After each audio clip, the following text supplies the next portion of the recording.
Hello.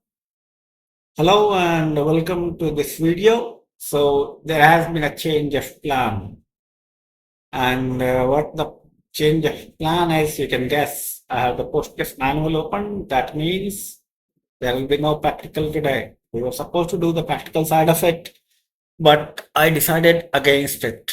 I have decided not to do practical examples till we cover all the theory. Not all the theory, but certain portions. What I mean to say, I'll show you. Okay. So let's go through this. So we will definitely go through the data types. Okay. Then we will go through function and operators fully. All right.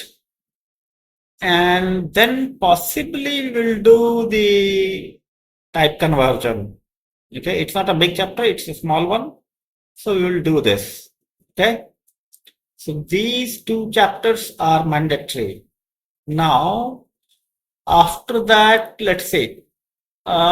This is also not mandatory. We already know limit and offset and all that. Data manipulation we have already done, insertion, deletion, and update. And data definition we will cover more. Okay, there are certain sections which we have meshed: table partitioning, inheritance, schemas, row security policies. So we will go through this also. It's not a very big chapter, only 50 pages. So data definition and type conversion, then we have these two chapters. So after that we will do the theory.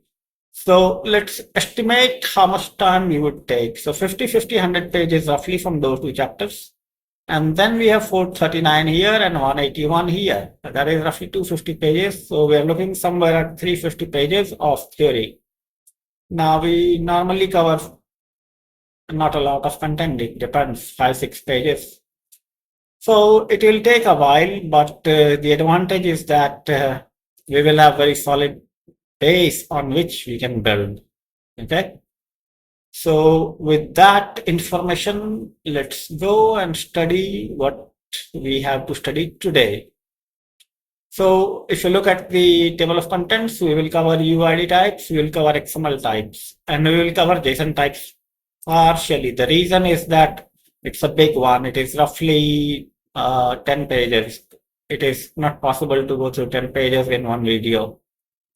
All right, so without further ado, let's get started. Let me hit this in full screen so that we have more real estate.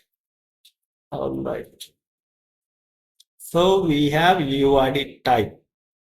So those who don't know, it is called universally unique identifiers. And then you have the RFC 9562, and this one, you can go and read about those. Okay. Some systems call these UUID globally unique identifier. In truth, all the UUIDs are not guaranteed to be unique. If I remember, UUID 1 or 4 is guaranteed to be unique, the one which uses MAC address. 7 is quite unique. The probability of clash is no, hang on. 7 is later. 7 is different. UUID 1 and 4 are there. 4 is quite unique. 7 is a new one. It is guaranteed to be unique and it can be used in an incremental fashion. It is not random and also you can order on the base of the GUID. So I will have to clarify. I don't remember all this on top of my head. So there are three major ones: UUID 1, 4, and 7. Ideally, you should look for 7. Look at the documentation for UUID 7. I'm not sure that, yeah, it talks about UUID 7, okay? So what is a UUID? It is a 128-bit quantity and generated by an algorithm chosen to make it very unlikely that the same identifier will be generated by anyone else in the known universe using the same algorithm. Therefore, for distributed systems, these identifiers provide a better uniqueness guarantees than sequence generators, which are only unique within a single database. Now, that is only part of the practical aspect of UUIDs. The second aspect is that suppose you use pgdog and you shard your database. Let's say you shard your database in your classical example. You might not be aware of pgdog. So you have shards in the DB and you use something like big serial to generate the key. And if you have partitioned in such a way that my first 100 million records go in one chart, second 100 million to 200 million goes in second chart, and so on. So what this will do is it will create hot nodes. That is, in the beginning, the first shard will receive all the write operations, then the second shard, then the third shard. So if you have if you look at this way, your write did not scale. All right, it scale in terms of storage, but it does not scale in terms of performance. So UUID solve that problem. If you use something like UUID 7, UUID 4, then your writes will be distributed. Okay, you don't care about UUID. In distributed systems, UUIDs are preferable. The downside is that a big serial will take 64-bit, but it will take 128-bit, so double the size. So if you have lots of rows, you can expect that your index will blow up a bit, because usually it is used as a primary key. There are other uses also. For example, use it to create file names. For example, you can use it to create URLs. Okay, unique URLs. You can give it as an identifier to almost anything. Okay, username, you can give it user ID, you can give it that name. Any client ID, wherever you need to identify something uniquely, you can give it a UUID. Okay. Now, RFC 9562 defines 8 current UUID versions. Each version has specific requirements for generating new UUID values, and each version provides distinct benefits and drawbacks. PostgreSQL provides native support for generating UUIDs using the version 4 and version 7 algorithms. Alternatively, UUID values can be generated outside of the database using any algorithm. The type UUID can be used to store any UUID regardless of the origin and the UUID version. A UUID is written as a sequence of lowercase hexadecimal digits in several groups separated by hyphens, specifically a group of 8 digits followed by 3 groups of 4 digits followed by a group of 12 digits, for a total of 32 digits representing 128 bits. So these are the examples and all. So you can go through, and there is section 9.14, which we'll see, which is the next chapter to see the UUID. Now, as you can see that a lot of section 8, chapter 8 material refer to stuff in section 9, because chapter 9. Chapter 9 is very important because that covers all the basic information about functions and all. Now we have XML type. So Postgres can also handle XML. Okay, XML data type is you can use. So the keyword is you are looking for is XML. Its advantage over storing XML data in a text field is that it checks the input values for well-formedness. That is, whether the XML is valid or not, the tags are matching or not. And there are support functions to perform type safe operations on it. See section 9.15, which you will see. And compilation we don't care about. Normally it is compiled with that. The XML type can store well-formed documents that are defined by the XML standard, as well as content fragments, which are defined by reference to more permissive document node of the XQuery and XPath data model. Roughly, this means that document content fragments can have more than one top-level element or character node. The expression XML value is document can be used to evaluate whether a particular XML value is full document or only a content fragment. Then limits and compatibility, you can find section 8D.3, which you can do. So to produce a value of type XML from character data, use the function XML parse. So an example is here, XML parse, and then you have document. You say document or content, depending on what you have. And then you put the document. So the entire document, you see the root node book and book here. And if you have content, then you can say like this, okay? While this is the only way to convert character strings into XML values according to the SQL standard, the PostgreSQL specific index XML foo bar foo and foo bar foo colon XML can also be used. The XML type does not validate input values against a document type declaration, that is DTD. You can't use DTD validation even when the input value specifies a DTD. There is also currently no built-in support for validating against other XML schema languages such as XML schema. The inverse operation producing a character string value from XML uses the function XML serialize, and there you have the spec of that. Type can be character, character varying, or text. Again, according to the SQL standard, this is the only way to convert between XML and character type, but Postgres also allow you to simply cast the value. Now note that when you are writing the code, you should use XML parse and XML serialize. The reason is so that your code is cross-platform across different SQL databases. If you use Postgres-specific syntax, then if you want to migrate the DB, you will have to convert your SQL query, or rather SQL query. I forget calling it SQL all the time. The indent option causes the result to be pretty-printed, while no indent just awaits the original input string. Casting to a character type likewise produces the original string.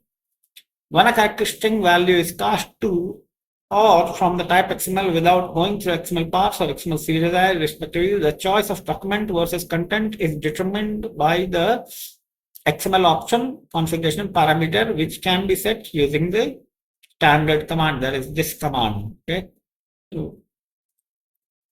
All right, now we see encoding handling. Care must be taken when dealing with multiple character encodings on the client server and in the XML data passed through them. When using the text node to pass queries to the server and query result to the client, which is the normal mode, PostgreSQL converts all character data passed between the clients and server and vice versa to the character encoding of the respective end. See section 23.3. This includes string representations of XML values such as in the above examples. This would ordinarily mean that encoding declarations contained in XML data can become invalid as the character data is converted to other encodings while traveling between client and server, because the embedded encoding declaration is not changed. To cope with this behavior, encoding declarations contained in character strings presented for input to the XML type are ignored, and content is assumed to be in the current server encoding, which is by default UTF-8. You should not worry much about encoding, simply because apart from legacy system, that is, all modern systems just go for UTF-8. Okay. Consequently, for correct processing, character strings of XML data must be sent from the client in the current client encoding. It is the responsibility of the client to either convert document to the current client encoding before sending them to server, or to adjust the client encoding appropriately. On output, values of type XML will not have an encoding declaration, and the client should assume all data is in the current client encoding. When using binary mode to pass query parameters to the server and query result back to the client, no encoding conversion is performed, so the situation is different. In this case, an encoding declaration in the XML data will be observed, and if it is absent, the data is assumed to be in UTF-8 as required by the XML standard. So XML standard also says by default your encoding is UTF-8. Note that PostgreSQL does not support UTF-16. On output, data will have an encoding declaration specifying the client encoding unless the client encoding is UTF-8, in which case it will be omitted. Needless to say, processing XML data with PostgreSQL will be less error-prone and more efficient if the XML data encoding, client encoding, and server encoding are the same. Since XML data is internally processed in UTF-8, computation will be most efficient if server encoding is also UTF-8. So by default, when you create a database, the encoding is UTF-8, so you shouldn't worry much about it. Some XML-related functions may not work at all on non-ASCII data, while the server encoding is not UTF-8. This is known to be an issue for XML table or XPath in particular. Now, how do you access the XML values? The XML data type is unusual in that it does not provide any comparison operators. This is because there is no well-defined and universally useful comparison algorithm for XML data. One consequence of this is that you cannot retrieve rows by comparing an XML column against a search value.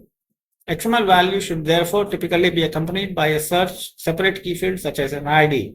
An alternative solution for comparing XML values is to convert them to character string first, but note that character string comparison has little to do with a useful XML comparison method like XPath or. So generally, if you are looking for something, typically you use XPath. So other than ID, there shouldn't be anything which you need. Since there are no comparison operators for the XML data type, it is not possible to create an index directly on the column of this type. If speedy searches on XML data are desired, possible workarounds include casting the expression to a character string type and indexing that, or indexing an XPath expression. Of course, the actual query would have to be adjusted to search by the indexed expression. The text search functionality in PostgreSQL can also be used to speed up full document searches of XML data. The necessary processing support is, however, not yet available in PostgreSQL distribution. So ideally, if you want to search a document, the best way would be that you do it using export expression, which we will see much later, okay? And in general, on modern systems, nobody uses XML, okay? Modern systems use something like JSON. Now here comes a piece of warning for both JSON and XML.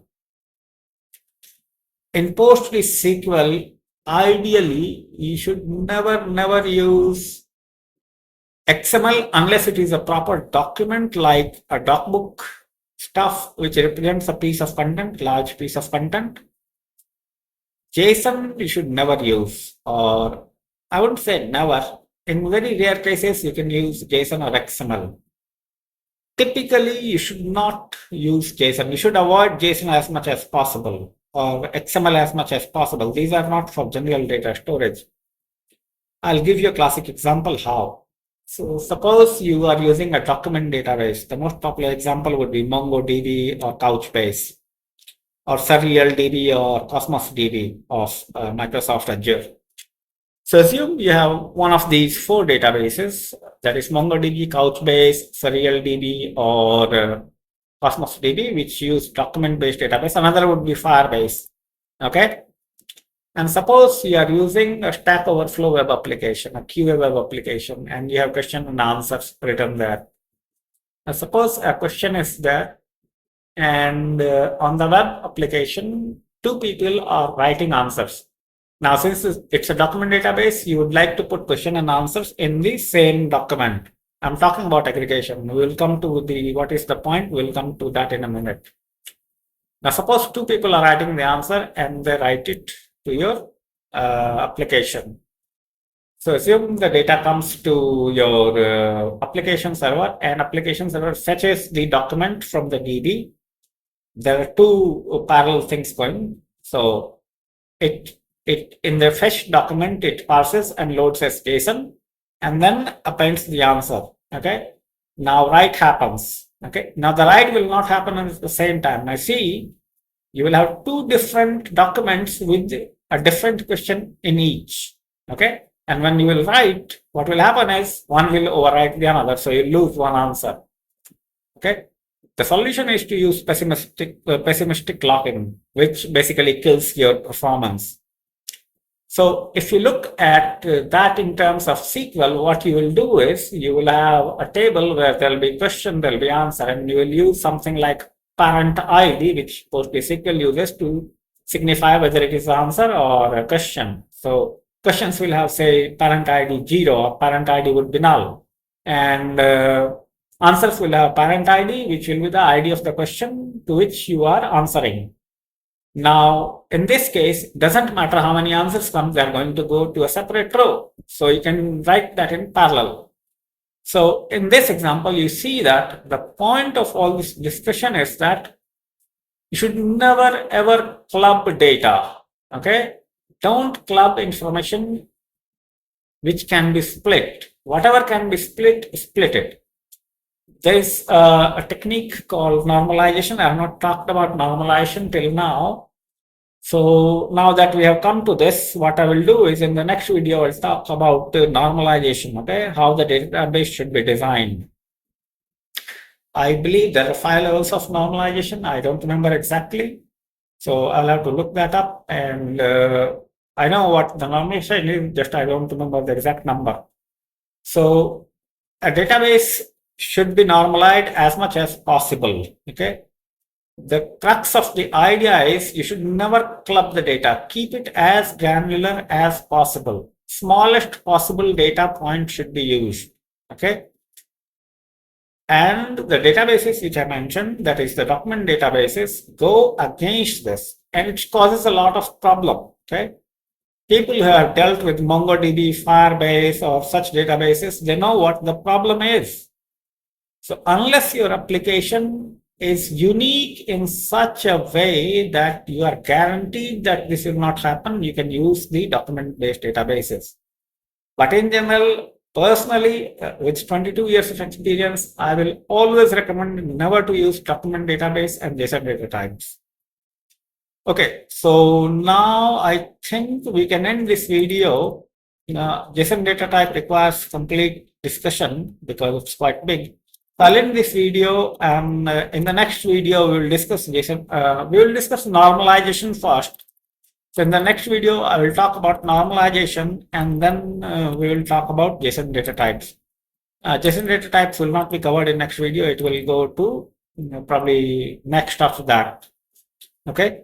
So thanks a lot for watching the video. I hope you are enjoying this series, and I hope that you agree with my decision to go with the theory side first, because if we don't study all this, we will never be able to write query. I will use a function like substr, and you will have no clue that what substr is meaning. So I will have to explain those things one by one. But if I go through the theory, you will know that there might be certain stuff that how substr works. Okay. And for example, I don't remember UUID functions. I don't remember all that. Okay. For example, XML functions, if you remember, I don't remember all these. So I have to refer to documentation all the time. So it is best that we go through this so that at least you know that this kind of functionality exists. If you are not aware that a particular kind of functionality exists, then you will never look for that. So you should know what is there and what is not there. And with that, I will end this video. I hope you enjoyed, and I'll see you in the next video. So till then, sayonara.